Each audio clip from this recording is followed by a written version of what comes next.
안녕하십니까.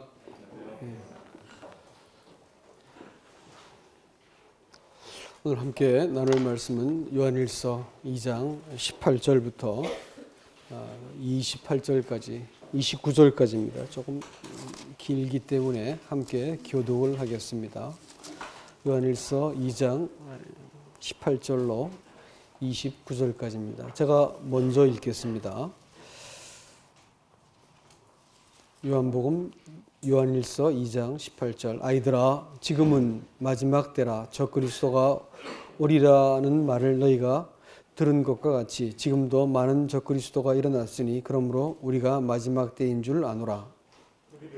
우리에게서 나아갔으나 우리에게 속하지 아니하였으니 우리에게 속하였더라면 우리와 함께 가였으려니와 그들이 나간 것은 다 우리에게 속하지 아니함을 나타내려 함이니라. 너희는 거룩하신 자에게서 기름 부음을 받고 모든 것을 아느니라. 내가 너희에게 쓰는 것은 너희가 진리를 알지 못하기 때문이 아니라 알기 때문이요 모든 거짓은 진리에서 나지 않기 때문이라. 거짓말하는 자가 누구냐? 예수께서 그리스도이심을 부인하는 자가 아니냐?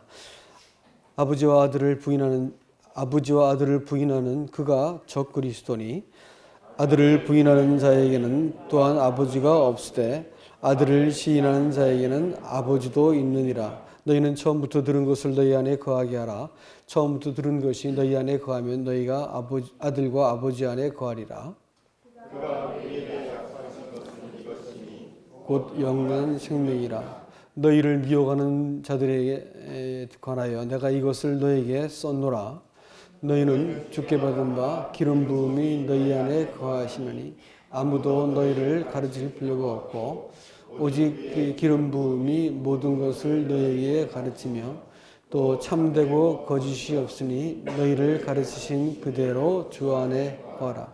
자녀들아, 이제 그의 안에 거하라. 이는 주께서 나타나신 바 되면 그가 강림하실 때 우리로 담대함을 얻어 그 앞에서 부끄럽지 않게 하려 함이라.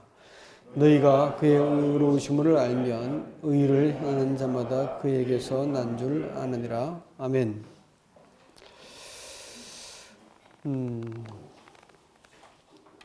오늘 이제 본문을 이렇게 읽다가 보면 문맥의 흐름이 돌연 이제 적그리스도에 대해서 이렇게 갑자기 언급을 합니다. 문맥이 마치 끊어진 것처럼 보여집니다. 근데 이제 성경이 크게 우리에게 지금 보여주고 있는 말씀의 흐름은 그와 같습니다. 우리의 신앙의 근본은 어떤 생명을 가졌는가 하는 문제라고 말씀을 드렸습니다. 하늘로부터 온 하나님의 생명이 사람 안에 거하게 된 것이 영생이요. 이 영생이 그리스도 안이라고 하는, 교회 안이라고 하는 이 사귐을 통해서 영생이 우리에게 충만해지고 또 기쁨을 누리게 된다, 이렇게 말씀을 드렸습니다.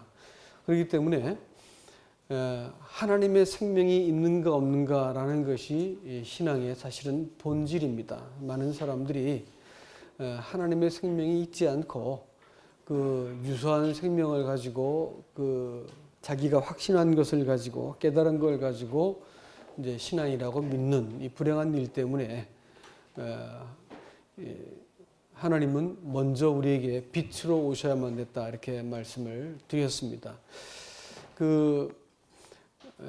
사람 안에 있는, 사람이 범죄할 때 갖게 되어진 사단의 제안이 네가 선악을 아는 일에 하나님과 같이 된다라는 그 말을 듣고 사람들 마음속에 갖게 되어진 아주 집요하고 잘 드러나지 않고 매우 교활하고 은밀하고 이렇게 잘 꾸며져 있는 본성이 사람 안에 있습니다. 하나님은 평생 동안 사람 안에 있는 이 대적과 더불어 싸움을 하셔야 됩니다. 신앙생활은 사실은 구원받고 나서도 우리 안에 있는 이 숨겨져 있는 이 옛 본성과의 싸움이 사실 신앙의 과정이다, 이렇게 말할 수 있습니다. 그래서 사실은 자기가 왜 죄인이냐, 내가 왜 잘못되었느냐, 이렇게 되묻기 위해서 하나님도 틀려야 되고 주변에 있는 사람도 틀려야 되고 내가 옳기 위해서 이것을 이제 주장하는 그것이 사람의 본성이지요. 그래서 다투고 싸우고 자기가 이겨야 되고 하는 것들을 계속해서 시도하는 것이 사람 안에 있는 잘 없어지지 않는 본성입니다. 그러나 하나님은 우리가 죄인인 것을 자백하기 전까지는, 우리의 죄들을 인정하기 전까지는 하나님은 우리와의 교제를 계속해서 네가 어둠 가운데 있고 네가 좀 더 거짓말하는 자구나 이렇게 얘기하고 계세요. 그리고 또 하나는 우리 안에 있는 이 생명이, 어제 말을 하다 보니까 이렇게 제가 쓰는 말을 제가 하면서 참 말이 신통하다라고 끄집어낸 말이 있었는데, 사람이 몸을 움직이는 것이 생체 시계가 있다 그러죠. 생체 시계. 그래서 잘 때 자야 되고 또 먹을 때 먹어야 되고 움직일 때 움직여야 되는데, 이 생체 시계를 무시하면 반드시 병이 들게 돼 있습니다. 그렇죠? 이제 또 하나는 그리스도인들에게는 영적인 시계가 있습니다. 그래서 우리는 그 이제 양심이 이렇게 거주하는 이 성령이 그 같은 영적인 시계가 되시는데, 이 성령이 우리 안에 불편한 감정을 주시고 또 그렇게 해서 안 돼라고는 부담감을 주시고 또 어떤 소원을 주시는 것을 자꾸 내가 그것을 억제해 버린다거나 무시할 것 같으면 반드시 사달이 나게 되어 있습니다. 그래서 영적으로 피폐한 상태까지 가게 되어 있죠. 우리 안에 있는 이 영혼의 이 생명은 하나님의 계명에 대해서 이렇게 순종하고 싶은 이런 본성이 있습니다. 근데 이것을 내가 굳이 거절하고 행하지 않을 것 같으면 사달이 나게 되어 있죠. 아무런 문제 없이 이런 것들을 내가 거스릴 수 있는 사람은 원래 하나님께로부터 난 자가 아니라고 성경은 단호하게 얘기합니다. 또 하나는 형제를 사랑하지 않게 되어진 것을 또 성경이 문제를 심각하게 삼고 있습니다. 왜 그런 거냐면 범죄할 때 죄에 대한 책임이 자기한테 있지 않다는 것을 강변하고 이 죄의식으로부터 자기가 만회하기 위한 그런 본성이 아내에게 책임을 전가시켜버리고 자기보다 의로운 동생을 죽일 수 있는 철저한 인생의 혼자가 됩니다. 혼자가 되었을 때는 부모도 없고 자식도 없고 형제도 없고 이렇게 됩니다. 자기가 옳기 위해서, 자기가 인정받기 위해서. 그래가지고 동생도 죽여버리고 아내도 이렇게 사실 살해한 거죠. 그렇게 할 수 있는 그 철저한 이기심, 사람이 하나님과 사람으로부터 철저히 고립되어 가지고 혼자가 되어지고 아내까지도 이질감을 느낄 수 있는 아주 무서운 이 본성이 사람 안에 범죄 이후에 생겼습니다. 그렇기 때문에 이런 본성이 형제를 경쟁자로 여기고 내 살붙이 한 출처에서 나온 이 사랑해야 될 대상으로 보지 않게 되어지는 것이 사실은 심각한 문제다라는 것을 성경이 또 지적합니다. 그래서 형제를 사랑하지 않는 자는 어두움 가운데 거한다. 이렇게 하나님을 알지 못한다. 이와 같이 말하고요. 또 하나는 하나님은 세상을 우리에게 다 맡기셨는데 맡긴 것을 소유하고 자기 무기 삼고 이것을 집착하는 세상을 사랑하는 것에 대해서 성경은 또 엄격히 다루고 있습니다. 그것은 사실은 네가 하나님께 자신을 맡겨드리지 않아서 그런 거야 라고 이야기하고 있습니다. 그래서 신앙이 하나님께서 내 인생을 주시고 만물을 주어서 나로 하여금 누리고 살도록 만들어 주셨다는 것을 인정하고 받을 때 집착하고 붙들고 내 무기로 삼고 이렇게 해야 될 이유가 없어지는데, 그것이 허약하기 때문에 이렇게 주워 모으고 붙들어야 되고 내가 어떤 내 명예를 잃어버려서 안 되고 얼굴도 뜯어고쳐야 되고 명품을 사야 되고 이런 다 허약한 행동들이 다 뭐냐면 하나님과 이 정상적인 관계, 사랑의 관계를 맺고 있지 않기 때문에 이런 일이 벌어지는 것입니다. 근데 오늘 이제 돌연 대화의 주제가 바뀌어서 적그리스도에 대해서 얘기하고 있습니다. 하나님이 영생을 공유하기 위해서 가장 우리 안에 있는 최대의 적은 우리 자신입니다. 내 인생을 망가뜨리는 최대의 적이 이 알량한 자존심, 이 염치 없는 본성, 이 이기심, 이런 것이 우리 안에서 참 이게 사람을 영생을 누리지 못하게 만드는 가장 무서운 적인데, 외부에서의 적은 적그리스도라고 하는 것입니다. 적그리스도는 뭐냐? 저 그리스도는 뭐 안티크라이스트 이렇게 말하니까 그리스도를 반대한다, 뭐 이렇게 반그리스도 이렇게 이제 우리가 문자적으로 이해하는 것 같지만 사실은 예수님께서 묘사한 것을 미루어 봤을 때 그것은 의미상 무슨 뜻이냐면 예수님을 반대하는 존재가 아니고 예수님 흉내를 내는 존재다 이 뜻입니다. 거짓 그리스도라는 뜻입니다. 거짓 그리스도. 그리스도를 대신하겠다는 것이에요. 많은 사람들이 와서 내가 그리스도라고 말할 것이다 이렇게 얘기합니다. 그러면 말세가 되면 어떤 일이 벌어질까요? 그리스도가 아주 많아지는 것이지요. 근데 그 그리스도는 어떤 그리스도냐면 이 사람의 본성을 동주해주고 너 옳다. 네 원하는 대로 해줄게. 또 우리의 본성을 자극하지 않으면서 예수를 믿게 만들어줄 수 있는 그 그리스도를 자기가 기대한 그리스도를 붙들고 자기가 깨닫고 자기가 획득한 그리스도를 그리스도라고 믿는 것입니다. 예수 그리스도 말고요. 그래서 많은 사람들이 이 그리스도에 와가지고 내가 그리스도라 이렇게 이제 얘기한다는 것입니다. 이 사람의 선은요, 사람의 선은 절대 하나님의 은혜를 구하지 않는 특징이 있습니다. 왜냐하면 자기 힘으로 증명하고 이겨먹고 성취할 수 있기 때문에 하나님의 은혜를 구하지 않습니다.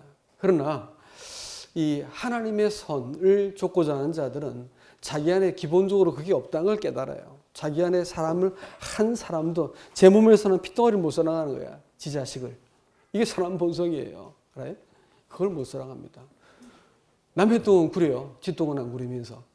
이게 사람의 본성이라고요. 그렇기 때문에 이 사람이 철저히 이기적인 존재입니다. 이런 사람을 네가 옳다 이렇게 말해주고 자기의 선을 성취하기 위해서 구원도 받아야 되고 복음도 깨달아야 되고 성령도 받아야 되고 뭐 좋은 교회도 있어야 되고 이래가지고 모든 것을 다 하나님조차도 도구로 만들 수 있는 이와 같은 것이 사람의 선이 옳시다. 에덴 동산도 내가 탈취해서 자기를 위해서 자기의 복지를 위해서 에덴 동산을 탈취하고 하나님을 내가 상대적인 존재로 만들어서 내가 원하는 대로 부릴 수 있다고 생각하는 것입니다. 어린아이들도 하나님에 대해서 그렇게 말하더라고요. 글쎄. 하나님이 왜 이렇게 해주지 않냐 이게. 왜 이렇게 해주지 않냐. 하나님이 그렇게 해줘야 될 이유가 없는데도 불구하고 해줘야 된다고 믿는 것이 아이들 속에 딱 본성이 있더라고. 그럼 철들면 괜찮을까요? 나이 들어서 똑같이 그러더라고. 자기 기대랑 좀 안 맞으니까 하나님 나한테 왜 이러시나 이게. 하나님 따지더라니까요. 자기만한 하나님은 믿을 게 뭐 있어 그게. 하나님이 사람이 없어진다고 하나님이 없어지겠어요? 한 사람이 없어진다 하나님께 무슨 손해가 될 것이며 한 사람이 더한다 하나님께 무슨 이익이 되겠어요? 하나님이 다만 사람을 사랑했다는 것이고 사람한테 구원의 길을 주셨다는 것이고 사람과 하나님이 사람이 함께 하심을 동의하고 받아들일 때 사람 안에서 하나님다운 생명이 나타나게 살도록 만들어 주셨다는 복을 주신 것인데 이걸 가지고 자기만한 하나님을 자꾸 찾고 더듬다 보니까 안 되니까 하나님한테 짜증을 부리고 원망을 하고 이렇게 하는 겁니다. 자기만한 하나님 이것을 구하다가 사람들이 하나님을 이 변개시킨 것이 바로 적그리스도고 적그리스도는 구약의 모든 역사는요 그리스도가 나타나는 것을 계속 방해합니다. 아시겠어요? 그래서 맨 마지막까지 예수 그리스도가 탄생할 때까지 계속 죽이려는 헤롯까지 이 공격하는 무리가 있었습니다. 구약의 역사는 그리스도의 나타남을 방해하는 거고 하나님은 계속해서 모형적으로 그리스도를 보여주고 계시죠. 신약의 그리스도는 어떤 거예요? 이 말세라고 하는 것은 뭐냐면 마지막 때라고 하는 것은 예수님의 초림부터 재림까지가 말세입니다. 그래서 예수님이 오셔가지고 처음 오셔가지고 하나님의 아들의 형성을 가지고 아들의 생명값을 가지고 사람한테 왔어요. 그래가지고 하나님의 아들이 사람의 죄값을 지불하시는데 사람의 생명값을 자기 아들의 생명값을 지불하시면서 사람이 어떠한 존재라고 하는 가치를 미리 부여하신 거예요. 예? 아들의 생명을 주어서 사람의 생명값이 자기 아들의 생명값이라는 것을 알게 만들어 주셨고요. 그 다음에 그 아들이 사람 속에 들어오셔가지고 하나님 뭐 하세요? 아들의 생명을 사람에게서 받아내고 싶어 하세요. 참 이기적이고 구질구질하고 거짓된 사람의 본성, 참 볼품없는 사람의 본성 이것 가지고 변명하고 과시하고 허영을 떨고 이렇게 하는 뭐 좀 안 되면 막 그 짜증을 부리고 울어싸고 막 하나님께 대들고 사람을 괴롭히는 이 본성 말고, 이 구질구질한 이 본성 말고 말이요. 사람 안에 하나님의 생명이 들어와서 아들됨을 증명해 나가는 것이에요. 아들을 주셨기 때문에. 이 아들이 나타나는 거예요, 아들이. 위기 속에서 드러나는 것이 그 사람이라면서요. 그래서 술을 먹어봐야 되고 바둑을 둬봐야 되고 뭐 여행을 해봐야 된다면서요.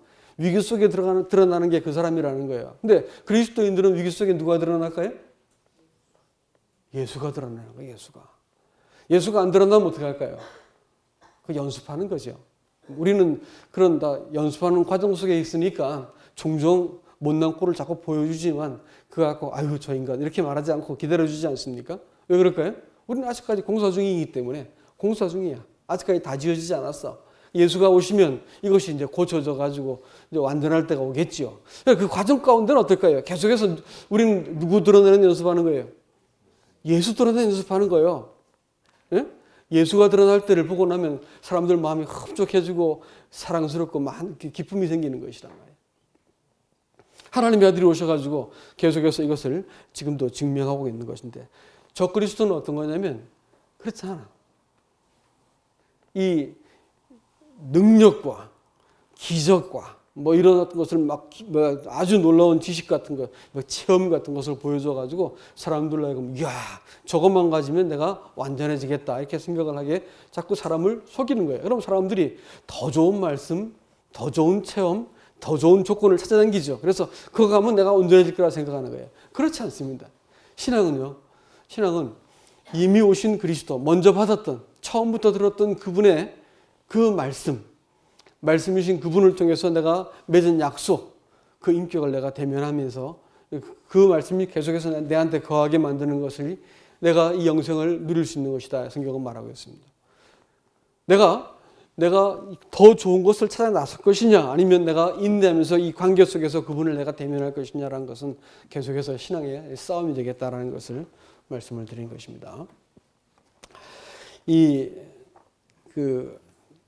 그리스도는 교리적으로, 외형적으로 너무 비슷하기 때문에 사람들이 이 그리스도를 품고 나 주님 너무 좋아요, 막 별일들이 다 하겠지만 이 마지막 때가 되면 이제 뭐 종말이 지금은 마지막 때지만 진짜 마지막은 이미 왔지만 진짜 마지막은 오겠죠. 마지막 때가 될 것 같으면 사람들한테 사랑이 식는다 이렇게 얘기했습니다. 사랑이 식어가지고 하나님도 사랑하지 않고 다른 사람도 사랑하지 않습니다. 자기만 사랑하게 되어 있습니다. 이것은 무슨 증상일까요? 에덴 동산에서 일어났던 증상과 똑같지 않습니까? 그렇죠? 쾌락과 돈, 권력이죠. 그걸 사랑한다. 하나님보다 더 사랑한다. 이렇게 말했고, 자기를 사랑한다. 이렇게 말했습니다. 왜 그럴까요? 그리스도가 이 가짜라서 그렇습니다. 거짓 그리스도라서 그렇습니다. 참 그리스도는 사실은 참 그리스도는 그분이 사람의 몸을 입고 오셨기 때문에 사람의 몸을 입고 오셨기 때문에 우리가 사람의 몸을 입고 오셔가지고 사람을 위해서 죽으시고 사람이 하나님께 나가기 위해서 완전한 구속을 이뤄 놓으셨습니다. 그리고 승천하셔가지고 완성했기 때문에 안식하고 계시고 이 일이 딱 되고 나니까 누가 오셔요? 성령이 오셨어요. 성령이 오셔가지고 지금 성령께서 우리를 완성된 사역을 통해서 하나님을 자꾸 대면하도록 만들어주신 것이 성령의 사역이세요. 그래서 하나님을 대면하고 섬길 수 있게 만들어준 것이 이게 구원이거든 사실은. 이게 그리스도의 완성된 사역을 근거로 해가지고 성령이 자꾸 우리를 일깨워서 누구를 섬기게 만들었다고요? 하나님을 섬기게 된 거예요. 근데 이런 복음 말해주지 않고 우리를 위해서 우리 죄를 위해서 죽으신 그리스도만 자꾸 말해주는 거예요. 그래가지고 뭐 한 거예요? 나 해피해요. 나 구원받았어요. 나 천당 가요. 어떻게 해도. 해가지고 그냥 그 다음에는 아무 것이 없이 자기를 다시 사랑하는 것으로 되돌아가게 만듭니다. 이게 무서운 전략이에요. 사실은. 다시 자기를 사랑하는 것으로 돌아가게 만든다니까요. 다시 자기를 성취하는 것을 신앙이라 생각하고 자기의 선을 구해요. 자기의 선은 다름 아닌 뭐가 될까요? 그건 악이라고 말하죠. 자기의 선을 구하는 거야. 자기가 옳은 바, 내게 이익이 되는 바, 내가 인정받는 바를 자꾸 취하는 거예요. 그러니까 하나님을 섬기지 않고 나를 섬기는 것입니다. 말세의 징조가 뭐냐면 하나님을 섬기지 않는 거예요. 예수님 때문에 내가 구원받았단 말은 하지만 하나님을 섬기지 않는 이상한 구원이 있습니다. 왜 그럴까요, 이게? 말세가 되면 사람들이 유사 그리스도를 믿기 때문에 그렇습니다. 적 그리스도예요, 사실 그게. 그리스도를 대신한 거라고요. 참 신앙이 아니라고요, 그게. 그리스도가 또 말세가 되면 여기 있다, 저기 있다, 이렇게 말한다고 했죠. 속지 마라. 골방이 있다. 그래서 속지 마라. 아무리 유사한 뭐 일을 다 갖다 보셔도 속지 마라. 그리스도는 거기 있는 게 아니고 어디 계셔야 되는 거예요? 사실 우리 안에 계셔야 되는 거예요. 진리는 이것이다라고 말하지 않고 내가 진리라고 말씀하시는 분이 참 진리셨지 않습니까? 인격적인 진리를 말하는 거예요. 그분과 내가 관계 속에서 얻어낸 이 진리, 이 그리스도, 이분을 내가 통해 가지고 하나님을 대면하고 있는 동안 성령과 아들과 아버지가 공히 우리 안에서 함께 거처를 함께 하는 것이 이게 참된 영생이다라는 것입니다. 그렇기 때문에 저 그리스도는 누굴 공격해야 돼요? 사실은 아들의 사역을 깎아내리고 왠지 부족하다라고 자꾸 우리에게 인식을 시키는 것입니다. 그래서 이 아들을 부인한 자가 저 그리스도라 이렇게 먼저 이렇게 얘기를 했는데 이제 대놓고 아들이 뭐 예수 그리스도가 하나님이 아니다 이런 말들은 잘 하지 않습니다. 물론 요즘 뭐 겁없이 하는 데가 있더라고요. 그래서 이머징 처치 이래 가지고 한국에도 막 난리인데 거기 사람들은 그리스도의 피의 구속을 믿지 않습니다. 뭐 이상한 교회가 또 있더라고요.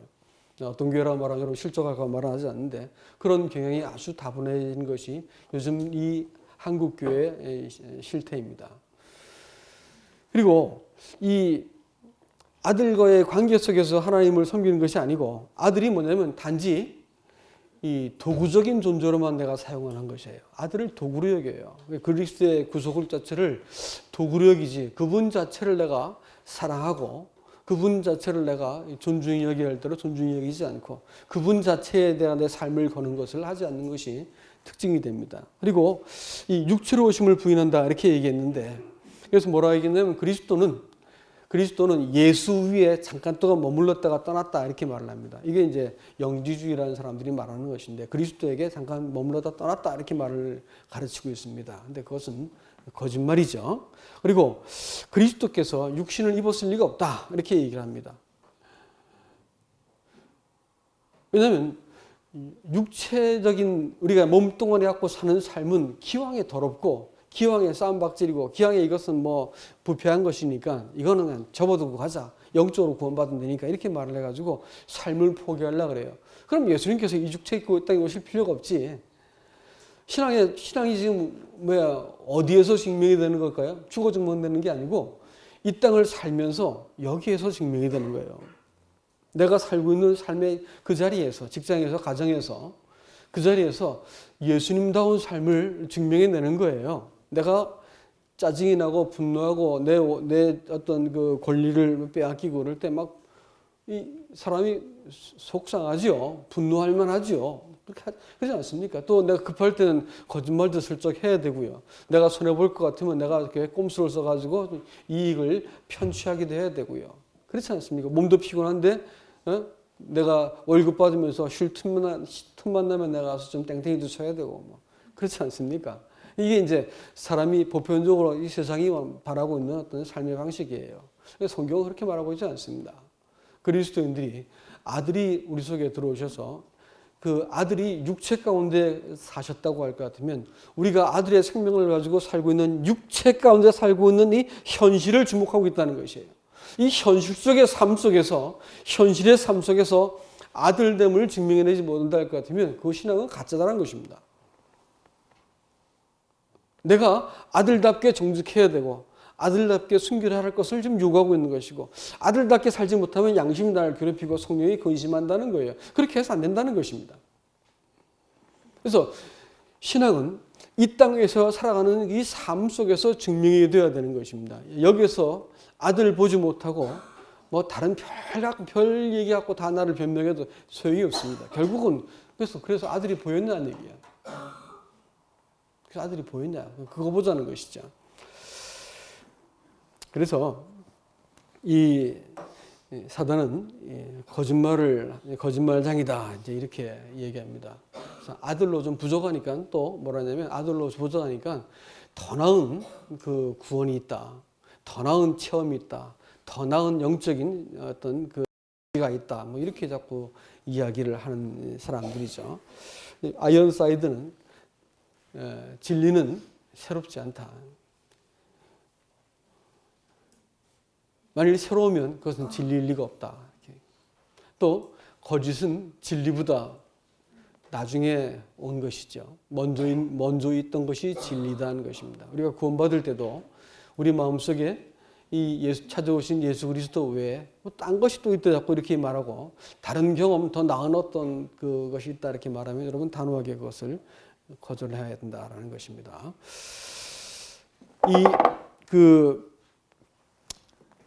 그렇게 해서 사람들로 하여금 우리 안에 계신 분을 주목해서 하나님을 섬기게 만들지 않고 내가 이렇게 깨닫고 알게 된 지식과 진리를 자랑하는 것을 가지고 신앙을 대신 삼으려 드는 것이고, 이 하나님의 거룩하심보다도 자기의 이성을 더 이렇게 신뢰하게 됩니다. 그래서 신앙의 위기가 오는 것은 자기가 생각했던 하나님과 같지 않을 때 위기가 오더라고요. 근데 사실 하나님이 자기가 생각했던 것보다 커야만 되는 것이지 자기만 하면 그걸 신앙이라고 우리가 말할 수도 없는 것입니다. 그러니까 참 늘 우리는 하나님께서 우리를 놀라게 하시는 것을 두렵게 생각하시면 안 됩니다. 우리가 자꾸 살면서 내가 이해할 수 없는 일을 자꾸 만나게 되어 있습니다. 내가 예측하지 못한 일을 만나고 또 갑자기 위기를 만나게 하고 이런 것이 자꾸 오게 돼 있어요. 트러블이 일어나고 이렇게 하는데 여러분 그때 성경에서의 표현을 보면 거룩한 부녀들을 놓고 얘기할 때 뭐냐면 어려운 일을 만날 때 놀라지 않는다라는 표현으로 거룩한 부녀들의 특징을 이렇게 설명을 하기도 합니다. 우리가 그리스도 안에 있고 그리스도의 것이라고 하는 것을 기본적으로 내가 인정을 할 때 두려움으로부터 내가 자유롭죠. 신앙이라고 하는 것이 자꾸 말씀드리지만 나는 내가 이렇게 믿고 내 이성이 알고 의지가 붙들고 감정이 동의하고 있는 지점까지가 내 믿음의 수준이다 이렇게 생각했어요. 그래서 성경을 더 많이 알고 물론 뭐 알아야죠. 또 감정적으로 또 굳건해지고 의지가 강해져야 된다고 생각했습니다. 나는 그게 신앙인 줄 알았어요. 근데 아닙니다. 신앙은 그게 아니고요. 때로는 우리의 의지가 하나님을 찾을 만한 힘도 없을 때가 있더라고요. 우리의 감정은 다 무너져 버렸어. 하나님에서 혼돈이 찾아왔습니다. 내가 알고 있던 하나님이 아닌 거야, 이게. 이럴 리가 없는 일이 막 벌어지고 있는 거야. 이럴 때 이제 다 모든 것이 깨어져 버리고 혼돈스러워지고 내 의지조차도 다 무너져 버리는 이런 상태에 하나님이 딱 개입을 하셔가지고 내 감정을 확 일으켜 버리시는 거예요. 감정이 동요가 일어나지 않게 만들어 버리시는 거예요. 그리고 내 의지를 딱 붙들어 주시는 거예요. 내가 흔들리지 않게 만들어 주시는 거예요. 이 희한한 거죠. 왜 그러실까요? 구원이 내가 붙든 그 무엇이 아니고 하나님이 약속하시고 붙든 그 무엇이거든. 하나님께서 내 감정과 내 이성과 내 의지보다 초월하신 분께서 나를 초월적인 힘으로 딱 붙들어 올리시는 거예요. 이 세상에 이런 힘이 생기더라고. 그래가지고 사람으로 내가 그때 막 당황하고 놀라고 막 안절부절해야 되는데 그렇게 하지 않게 만드세요. 그러시더라고. 그리고 이 막 상황이 불같은 상황이 싹 지나고 났더니 비로소 하나님이 아버지시구나. 나보다 크시구나. 이게 믿어지기 시작합니다. 그러면서 이 구원이 나보다 크신 분의 손 안에 있다는 것이 얼마나 감사한지 모르겠어요. 내 감정이 깨어져도 그분이 내가 여전히 신뢰할 수 있게 되어지고 내 이성과 계산이 다 무너졌는데도 불구하고 내 감정이 동요치 않는 거야. 하나님이 여전히 내 마음속에서 평강으로 딱 나를 지키시는 거예요. 여러분, 하나님이 그러셔야 되지 않겠어요? 그렇죠? 예수가 그런 분이세요. 그래서 이 그리스도 완성된 사역을 통해서 성령이 부단히 우리의 마음속에서 우리의 이 제한된 이해, 이 혼돈스러운 감정, 무기력한 의지를 붙들어서 하나님 앞에 자꾸 세워서 하나님을 보았더니 내가 하나님을 위한 존재로고 하나님의 영광을 위해서 내가 창조되었고 내 인생의 목적은 주님 자신이구나. 그래가지고 삶을 돌이키도록 만들어 놓으셨다는 것입니다. 성도는 그리스도를 그렇게 알게 된 사람들이요. 어떤 진리의 지식이 아니고 주님 자신을 알게 된 사람들이다. 그래서 우리 안에 누가 거하시냐면 성령이 거하신다 했죠. 성령이 이제 기름 부음이다 이렇게 이제 표현을 했는데 그분이 거하시기 때문에 너희 누구한테 배울 필요가 없다 이렇게 얘기합니다. 왜냐하면 이 얘기는 다분히 그 당시에 있던 거짓 교사들을 염두에 둔 표현입니다. 더 큰 지식이 있어. 그리스도보다 더 큰 지식이 있어. 성경 말고 또 다른 계시가 있거든. 자꾸 이렇게 말하는 사람들이 있었습니다. 여기서 이 말씀은 하나님이 정해두신 교회 안에 뭐 교사가 필요 없다 뭐 이런 말이 아니고 성경 외에 또 다른 계시를 말하는 사람들이 필요하지 않다. 그런 기름 부음 필요 없지 않다.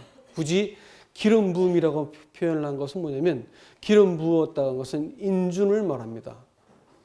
제사장이라든지 왕이라든지 혹은 선지자들한테 기름을 부었다 이렇게 말하는 클레오라고 하는 기름을 부어가지고 이로 하여금 하나님께서 일하는 사람이라는 것을 확인시켜주는 인준의 개념도 있었고 또 하나는 기름 부었다는 능력을 말하기도 합니다. 그래서 그 일을 수행할 수 있는 자격과 능력을 받는다 뭐 이런 뜻이 되겠죠. 그래서 기름 부음이 또 필요한 게 아니야. 왜냐하면 이미 완성된 성경이 있고 말이야.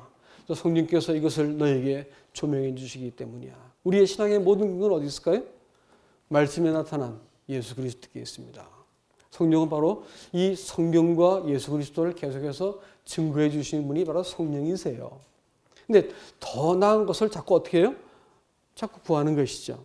하나님 앞에서 내가 겸손함과 인내심을 가지고 하나님을 내가 대면하지 않고 인격적인 관계를 맺기 위해서는 좀 수고스러움이 따라 붙지 않을까요?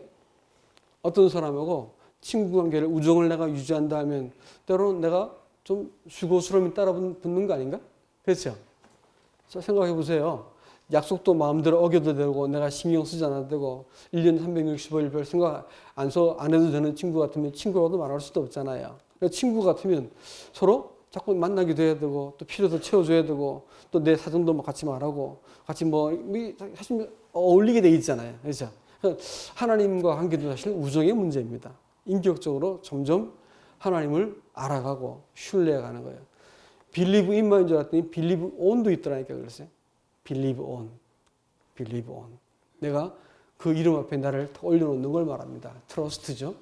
하나님 앞에서 시간이 가면 갈수록 이건 내가 못 놓아. 내가 해야 되라고 하는 것을 어느 날 탁 올려놓고 어느 날 내 자신을 하나님 앞에 약속 앞에 탁 올려놓고 그 신실하신 인격 앞에 내가 나를 맡기고 이러면서 삶이 Believe on 되는 것이죠. Believe on.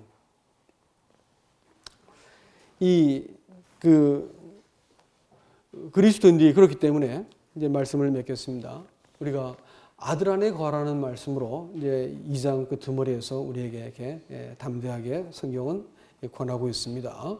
그래서 이제 그 안에 거하라 이렇게 얘기하고 있는 이는 주께서 나타나신 바 되면 그가 강림하실 때에 우리로 담대함을 얻는다 이렇게 말했습니다.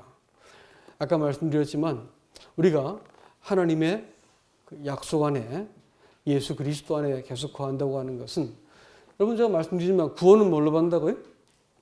아들의 이름으로 받는다 그랬죠? 아들의 이름으로 받는 거예요. 그래서 우리 구원은 그 이름을 믿음으로 구원을 받는다. 요한복음 1장 12절 말씀에서 그래서 영접하는 자, 그 이름을 믿는 자들에게는 하나님의 자녀가 되는 권세를 주셨다. 이렇게 말씀하고 있죠. 이름을 믿는다는 말이 뭘까요?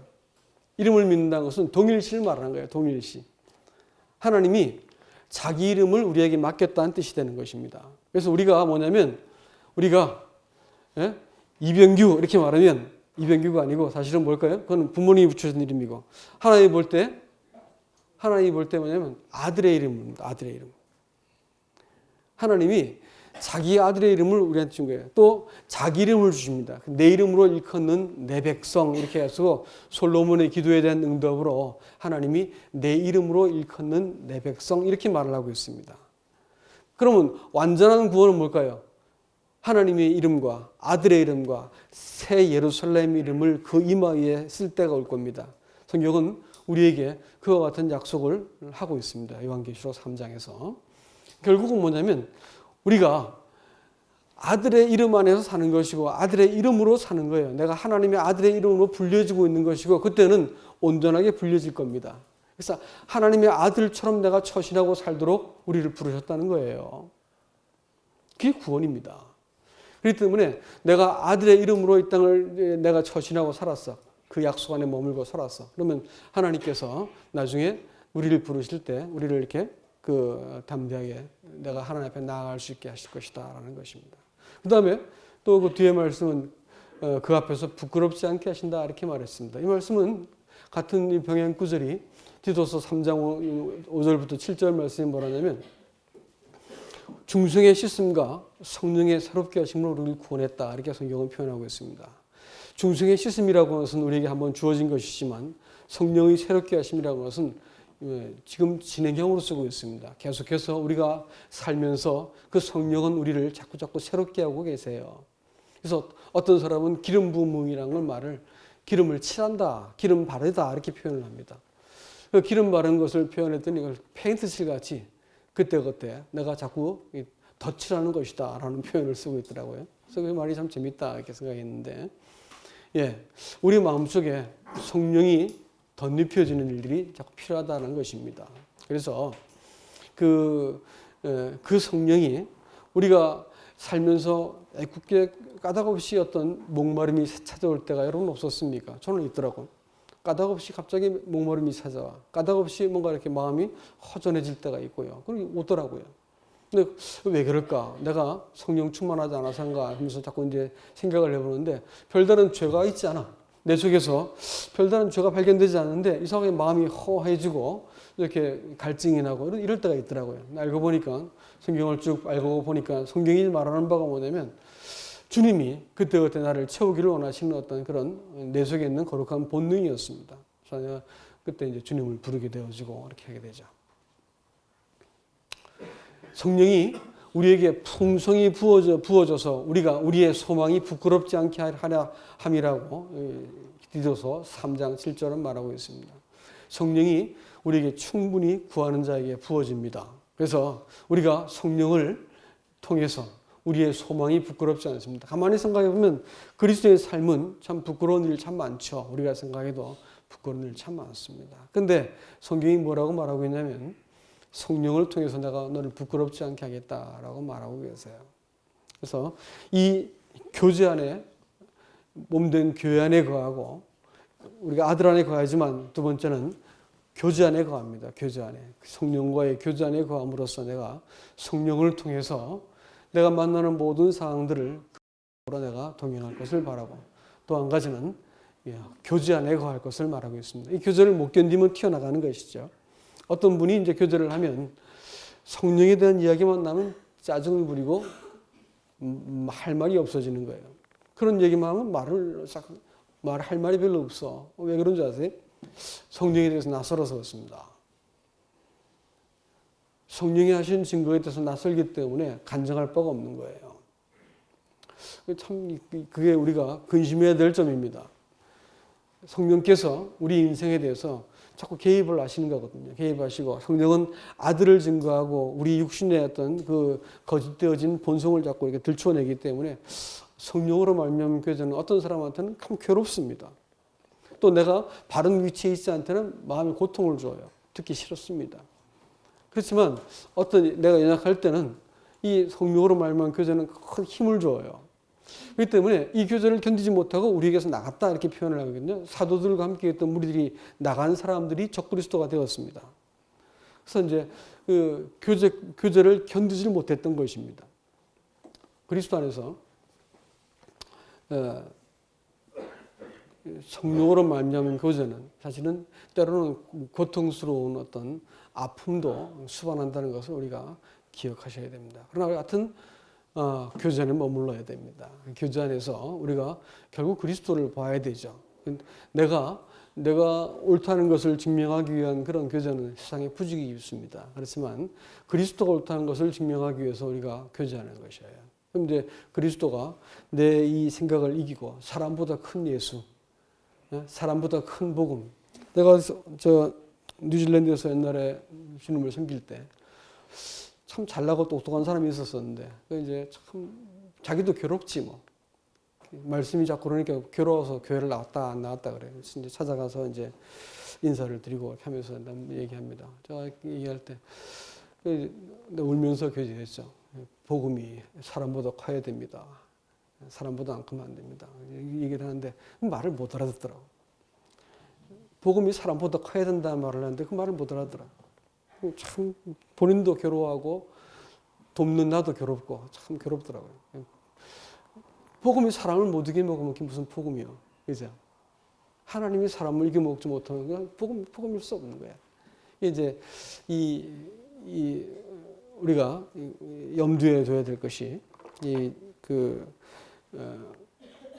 우리가 결국은 하나님의 의를 드러내기 위해서 모인 사람들입니다. 그래서 29절 말씀에서도 너희가 그가 의로우신 줄 알면 의를 행하는 자마다 그에게서 난주를 알리라 이렇게 했어요. 의를 행하지 못하는 자, 계속해서 못하면 그건 구원받지 않은 사람이고 어떤 때는 참 이게 나하고 싸움을 하고 있을 때 못할 때가 있습니다. 그런데 우리가 이제 서로 기다려주고 결국은 누가 드러나는 거예요? 그리스도가 그 하나님의 의가 드러나게 만드는 것이 우리가 지금 이 고단한 신앙생활을 해야 될 이유인 것입니다. 이제 그러나 의를 행하는 자마다 하나님께 난 자인 것을 알아라 이렇게 이야기하고 있습니다. 참 사람의 의가 이건 자꾸 길어지니까 말하겠는데 사람의 의가 내가 죽을지언정 가나이다. 소위 선지자라고 하는 사람이 한 말이에요. 요나라고 하는 사람은 자기가 옳다는 데는 목숨을 거는 게 사람의 본성이 옳시다. 이것이 얼마나 다루기 힘들겠어요. 하나님이 이런 사람을 다뤄가심에 있어가지고 이렇게 긴 말로 나열하고 내부적인 적이 있고 적 그리스도라고 하는 외부적인 적이 있다. 그렇기 때문에 이 자녀들아 이렇게 권하면서 우리가 이 사기만에 내가 거할 것을 우리가 권하고 있습니다. 복음은 이게 이렇게 매력적이고 세상에서 잘 되는 것 같으면 교회 사람들이 차고 넘쳤겠지요. 그러나 가는 길이 좁고 고단할 것 같으면 그럴 리가 없습니다. 사람들이 버글버글하다든지 이러면 참 이상한 일이죠. 그럴 리가 없겠죠. 참 이 복음이라는 길은 하나님이 드러나고 자기가 무시당하는 길은 사람들은 죽음의 길이거든요. 이게 참 괴로운 길입니다. 그렇지만 이 길을 안 사람들은 그야말로 이 길을 포기하지 않고 끝까지 가는 것입니다. 계속해서 이 복음의 신앙을 따라서 예수 그리스도의 완성된 사역과 약속 안에서 머물면서 성령의 다스림과 통치를 통해서 인도하심을 통해서 그 이름 안에 내가 자꾸 이르게 되어지고 마침내 하나님을 섬기게 되어지는 이 정성적인 영성의 관계 속에서 우리가 함께 설 수 있기를 주님의 이름으로 부탁합니다. 이상입니다.